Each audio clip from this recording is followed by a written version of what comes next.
السلام علیکم ورحمۃ اللہ وبرکاتہ۔ سب سے پہلے میں مشکور ہوں جناب شفیع صاحب کی کہ وہ دوبارہ مجھ کو آپ لوگوں کے درمیان لانے کا موجی بنے، اور میں بہت خوش ہوتی ہوں، خوشی حاصل ہوتی ہے۔ میں ان کی سرگرمیاں جو یوٹیوب چینل کے ذریعے دیکھتی ہوں، اور اس ایریے کی رہنے والی مائیں بہت خوش نصیب ہیں کہ آپ کے درمیان ایک ایسے انسٹیٹیوشنز ہیں جو آپ کے نونہالوں کو دنیا کی تعلیم کے ساتھ ساتھ دین کی تعلیم سے بھی آراستہ کرتے ہیں۔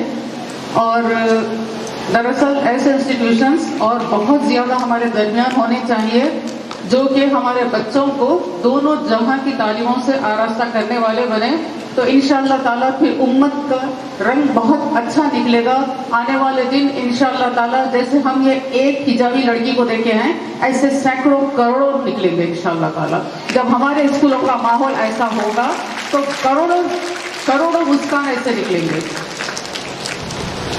اعوذ باللہ من الشیطان الرجیم، بسم اللہ الرحمن الرحیم، الحمدللہ قال اللہ تعالیٰ فی القرآن المجید، بسم اللہ الرحمن الرحیم، یا ایھا النبی قل لازواجک وبناتک ونساء المؤمنین یدنین علیہن من جلابیبہن ذلک ادنی ان یعرفن فلا یؤذین وکان اللہ غفورا رحیما۔ یہ آیت مبارکہ سورہ احزاب کی آیت نمبر 59 ہے۔ اس میں اللہ تعالیٰ نبی کریم صلی اللہ علیہ وسلم سے ارشاد فرماتے ہیں کہ آپ اپنی عورتوں سے، اپنی بیٹیوں سے اور مسلمان عورتوں سے کہہ دیجئے کہ وہ اپنی چادروں کو نیچے کھینچ لیا کرے۔ پہلے یہ ہوتا تھا کہ آج کل ہم اسٹچڈ برقع پہن رہے ہیں۔ آپ لوگ کبھی دیکھے ہوں گے کہ کچھ قوم کے لوگ ایسے ہوتے ہیں جو بڑی چادریں اپنے اطراف میں لپیٹ لیتے ہیں اور وہ پرفیکٹنس کے ساتھ لپیٹتے ہیں۔ اگر ہم لپیٹنے جائیں تو ہمارا نہیں ہوتا، نہیں سنبھال سکتے ہم۔ بڑی بڑی چادریں رہتی ہیں، بڑی وڈتھ رہتی ہے، ایسی اچھی مہارت سے وہ لپیٹتی ہیں کہ وہ سر پہ بھی آ جاتا ہے، ہاتھوں پہ بھی آ جاتا ہے، ان کے جسم کا کوئی حصہ نظر نہیں آتا۔ تو پہلے کی پریکٹس ایسے ہی ہوتی تھی کہ بڑی بڑی چادروں سے اپنے آپ کو لپٹا کرتے تھے۔ تو اللہ تعالیٰ اب یہاں پر حکم دے رہے ہیں کہ آپ کو اپنا چہرہ بھی ڈھانکنے کی ضرورت ہے، اپنی چادروں کو اپنے چہروں پر لٹکا لیا کریں۔ اور یہ کیوں ہے؟ کیونکہ ہم الحمدللہ ایسے مذہب کے ماننے والے ہیں جو کہ بہت پریکٹیکل مذہب ہے اور بہت ماڈرن مذہب ہے۔ ہمارے مذہب سے زیادہ کوئی مذہب ماڈرن نہیں ہے، ہمارے مذہب سے زیادہ کسی کی ٹیچنگز اتنی پریکٹیکل نہیں ہے جتنی دین اسلام کی ہیں۔ تو یہاں پر اس کی ریزن بھی بتا دیا جاتا ہے۔ ہمیشہ جب حکم دیا جاتا ہے تو ریزن بھی بتا دیا جاتا ہے کہ یہ حکم تم کو کیوں دیا جا رہا ہے، کہ اس لیے کہ تاکہ تم ستائی نہ جاؤ، کیونکہ تم ستائی نہ جاؤ کہ لڑکی اگر گزرتی ہے، عورت اگر روڈ سے گزرتی ہے، اپنی ضرورت کے لیے باہر نکلتی ہے، تو اس طریقے سے ایک ڈیسنٹ وے میں اپنی باڈی کو ایکسپوز نہیں کرتے ہوئے وہ جاتی ہے تو لوگ اس کو آسانی سے پہچان لیتے ہیں کہ اسے گزر رہی ہے، کچھ کام سے جا رہی ہے، وقت گزاری کے لیے یہ باہر نہیں نکلی ہے، تو لوگوں کی نظریں نیچی ہو جائیں گی، وہ اس کو ستانے کی ہمت نہیں کریں گے۔ تو یہ میں یہیں پر اوپننگ میں بولوں گی کہ یہ ایمپاورمنٹ ہے حجاب کا، کہ جو ایک برقع پہن کر جو ڈیسنسی اور ماڈسٹی جو عورت کو مل جاتی ہے، اس کی وجہ سے شریر لوگ اس کی طرف دیکھ نہیں سکتے ہیں، آواز نہیں کر سکتے ہیں، اس کو ستا نہیں سکتے ہیں۔ تو یہ ریزن اللہ تعالیٰ نے قرآن مجید میں خود بتا دیا ہے۔ اب اور ایک بات، جو بات یہاں پر ہم سن رہے ہیں ٹی وی چینلز پر یا سوشل میڈیا پر، کہ دو باتیں بتائی جاتی ہیں کہ آپ چوائس بھی ہے کہتی ہیں، آپ اسینشیل حصہ بھی ہے ہمارے دین کا یہ کہتی ہیں۔ یہ دو باتیں ہمارے سامنے آ رہے ہیں، تو سن کر لوگوں کو کنفیوز کرنا، ذہنوں کو مضطرب کر دینا، بے چین کر دینا ان کا مقصد ہے۔ ان کا ٹارگٹ یہی ہے کہ ہمارے ذہنوں کو انتشار میں مبتلا کر دیا جائے۔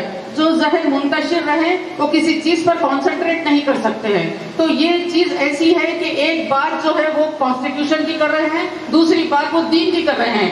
کانسٹیٹیوشن کی اگر آپ بات کریں گے تو اٹ از مائی چوائس، اگر دین کی آپ بات کریں گے تو اٹ از obligatory، کہ ہمارے لیے فرض ہے کہ ہم برقع کریں۔ تو یہ دو چیزوں کو ملا کر کس طریقے سے بات کر سکتے ہیں؟ اور بہت کلیئر بات یہ ہے کہ مذہب کے بارے میں یہ کہاں پر ہے بتاؤ، قرآن میں کہاں ہے بتاؤ۔ یہ سوشل میڈیا کی بات نہیں ہے، ٹی وی چینلز کی بات نہیں ہے، یہ تو کس کی بات ہے؟ یہ علماء کی بات ہے، یہ فقہاء کی بات ہے، یہ مذہبی سرکلز کی بات ہے۔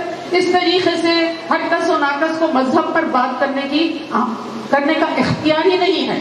ان کو اختیاری نہیں ہے، ان کو انٹرپریٹیشن کی صلاحیتیں نہیں ہوتی ہیں، کچھ نہیں ہوتی ہیں، اور اگر وہ کچھ کہیں بھی تو مسلمان امت ان کو مانے گی نہیں، کیونکہ دے ڈونٹ ہیو اتھارٹی. علماء جو کہیں گے ہم وہ بات کو مانیں گے. تو اگر کتنی بھی بحث کر لیں، کوئی بھی بات ہمارے سامنے لائیں گے، ٹی وی چینل پر اگر کوئی بات کہی جاتی ہے تو کیا ہم اس بات کو مانیں گے؟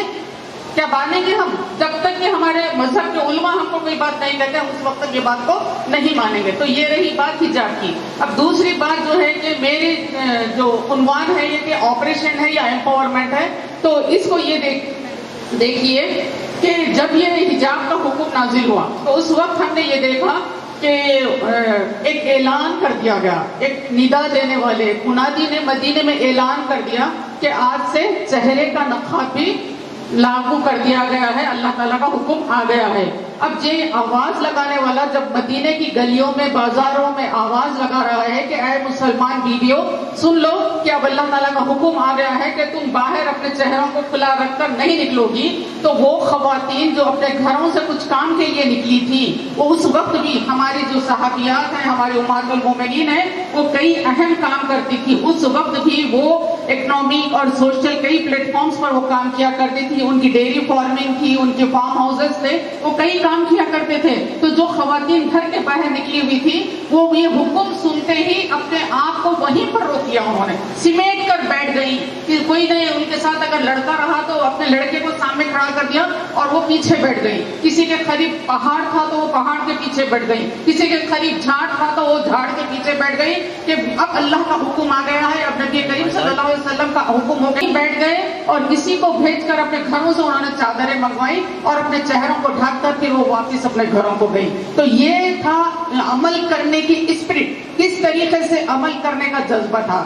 اب اس کے بعد ہم دیکھتے ہیں کہ اور انسان جب خوشی اور غم میں مبتلا ہوتا ہے تو وہ اپنی جو روٹین ہوتی ہے اس کو وہ بھول جاتا ہے. جیسے ہم دیکھتے ہیں کہ شادی بیاہ کے موقع پر کس طریقے سے آزاد اختلاط کا ماحول ہوتا ہے. زنانہ حصے میں مرد آدمی آ جاتے ہیں، خواتین بغیر حجاب کے شادیوں میں چلے جاتی ہے. تو یہ اسلامی تعلیمات کے خلاف ہے. یہ خوشی ہم اسلام کی تعلیمات کو چھوڑ کر اپنائیں گے تو اللہ تعالیٰ کو ہم ناراض کر رہے ہیں. اور یہ فنکشن، یہ شادی، یہ وقت ہمارا کبھی بھی ہمارے لیے مبارک نہیں بن سکتا ہے، کیونکہ ہم نے اپنے رب کو ناراض کیا ہے، اپنے آقا صلی اللہ علیہ وسلم کی تعلیمات کی روح گردانی کی ہے. تو یہ ہمارے لیے مبارک ہرگز نہیں ہو سکتا ہے. اور پھر غم کے وقت ہم دیکھتے ہیں کہ کسی کے یہاں کوئی بیمار ہو جاتا ہے، کسی کے یہاں میت ہو جاتی ہے تو خواتین اس وقت بھی بے پردہ ہو جاتی ہے. کسی بھی ایرے پیرے کو سامنے آنے کی اجازت ہو جاتی ہے. کسی کے دھکے جب لگتے ہیں تو وہ محسوس نہیں کیا جاتا ہے. یہ بھی بہت غلط عمل ہے. مومن ہے فقط احکامات الہی کا پابند. ہم کو یہ نہیں کہا گیا کہ تم جب نارمل زندگی گزار رہے ہو اس وقت تم اللہ کے احکامات پر عمل کرو. جب تمہارے پاس خوشی کے لمحات آ جائیں گے تو تم آزاد ہو، تم جس طریقے سے چاہے زندگی گزارو. جب تمہارے پاس کچھ غم کے لمحات آ جائیں گے تو تم آزاد ہو، جس طریقے سے چاہے اپنے جذبات کو اظہار کرو. ایسا نہیں ہے میری بیٹیوں، ایسا نہیں ہے. مومن ہے فقط احکامات الہی کا پابند. ہر حال میں اللہ کے حکم پر عمل آوری کرنا پڑتا ہے. تو ہم دیکھتے ہیں کہ حضرت ام خلاد ایک صحابیہ ہیں، حضرت ام خلاد ایک صحابیہ ہیں، اور آپ کو یہ اطلاع ملتی ہے کہ آپ کے بیٹے جو غزوے میں گئے ہوئے تھے، جو جنگ میں گئے ہوئے تھے نبی کریم صلی اللہ علیہ وسلم کے ساتھ، اور ان کو یہ اطلاع ملتی ہے کہ آپ کا بیٹا شہید ہو گیا ہے. سوچئے یہ اطلاع جب کسی ماں کو ملتی ہے تو ان کو کتنی تکلیف ہوتی ہے، کتنا کرب ہوتا ہے. لیکن یہ وہ نیک صحابیہ تھے جو رسول کریم صلی اللہ علیہ وسلم کے زمانے میں تربیت پائی ہوئی تھی. یہ اپنے بیٹے کی نعش کو دیکھنے کے لیے، ان کی اطلاع کی تصدیق پانے کے لیے نبی کریم صلی اللہ علیہ وسلم کے دربار میں پہنچتی ہیں، اور آپ کے چہرے پر نقاب ہے. آپ کے چہرے پر نقاب ہے. اس حالت میں بھی لوگوں نے دیکھ کر تعجب کیا اور پوچھا کہ اے ام خلاد، تم کو ابھی بھی نقاب ڈالنے کی سوجی؟ اتنی تکلیف کے بعد، اتنے غم کی حالت کے باوجود بھی تم اپنا نقاب لگانا نہیں بھولی؟ تو انہوں نے جو جواب دیا، آج تک ان کا جواب تاریخ کی کتابوں میں محفوظ ہے، اور میرے لیے، آپ کے لیے راہ عمل ہے کہ انہوں نے یہ کہا کہ سنو، میں نے اپنا بیٹا گنوایا ہے اور میں نے اپنی حیا نہیں گنوائی ہے. تو یہ ہے حضرت ام خلاد کا جواب. کیا کہا کہ میں نے اپنا بیٹا گنوایا ہے، میں نے اپنی حیا نہیں گنوائی ہے. تو یہ اسپرٹ، یہ جذبہ ہم کو رکھنا چاہیے. اور یہ حجاب عورت کی ترقی میں کبھی بھی رکاوٹ نہیں بنتا ہے. میں آپ لوگوں کے سامنے، کیونکہ آپ میری بیٹیوں کے برابر کی عمر کی ہیں، اس سے بھی چھوٹی ہیں، تو میں یہ بات رکھ رہی ہوں کہ میں الحمدللہ BSc B.Ed ہوں، ڈبل MA ہوں، اور الحمدللہ کئی سوشل ایکٹیویٹیز میں میری شمولیت ہے، کئی تنظیموں سے میری وابستگی ہے، اور الحمدللہ کئی لوگوں سے ملنا جلنا ہوتا ہے. لیکن الحمدللہ آج آپ مجھ کو جیسے دیکھ رہے ہیں ویسے ہی میں ہر جگہ ہوتی ہوں، چاہے وہ کسی کی شادی ہو، چاہے میرے رشتہ داروں کی شادی ہو، ہر جگہ میں ایسے ہی رہتی ہوں. میں بغیر برقعے کے کہیں نہیں جاتی ہوں. تو کیا آپ بتائیے، کیا یہ برقع میری ترقی میں، میرے ترقی کی منازل طے کرنے میں یہ رکاوٹ بنا ہے؟ کیا اگر میں زرد بھر کے کپڑے پہن کر کہیں نہیں جاتی ہوں تو کیا لوگ مجھ کو عزت نہیں دیں گے؟ ایسا نہیں ہے. عزت اور ذلت کا تو دینے والا اللہ تعالیٰ ہے.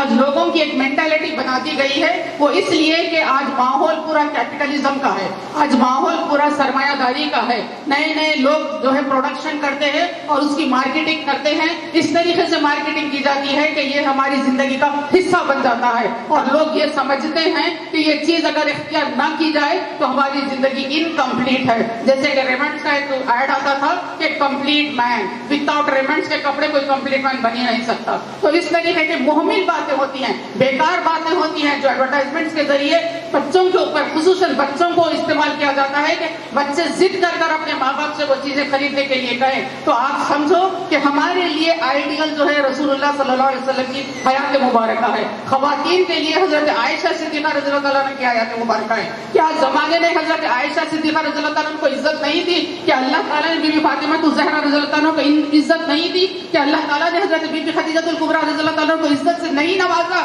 یہ وہ مائیں تھی امت کی کہ جنہوں نے پھٹے دوپٹوں میں اپنی زندگیاں گزر کری. لیکن آج میں ان کا نام لینے پر مجبور ہوں.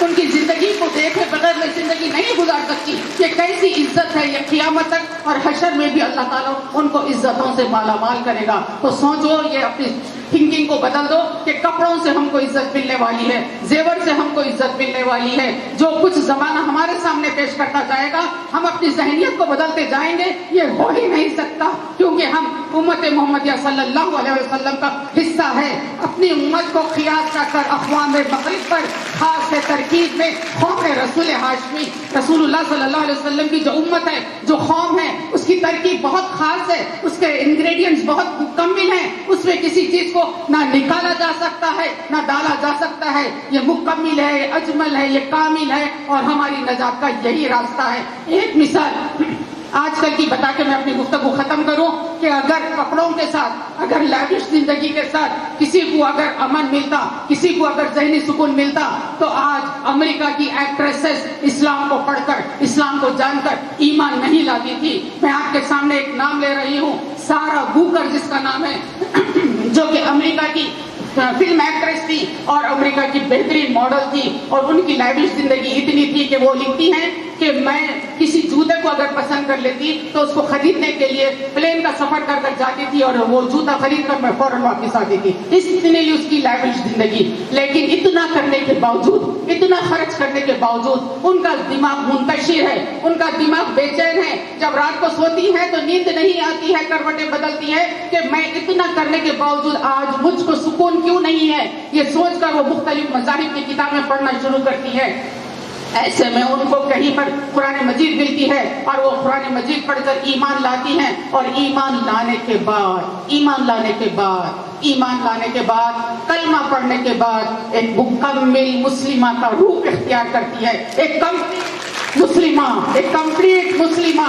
کس طریقے سے نہ صرف انہوں نے اپنے بیچ پر جانے کا لباس چھوڑا، نہ صرف انہوں نے اپنا اسکرٹ چھوڑا، نہ صرف انہوں نے اپنی لاڈلی زندگی کو خیر بات کیا، بلکہ یہ نیک خاتون نے برقعے کو اختیار کیا.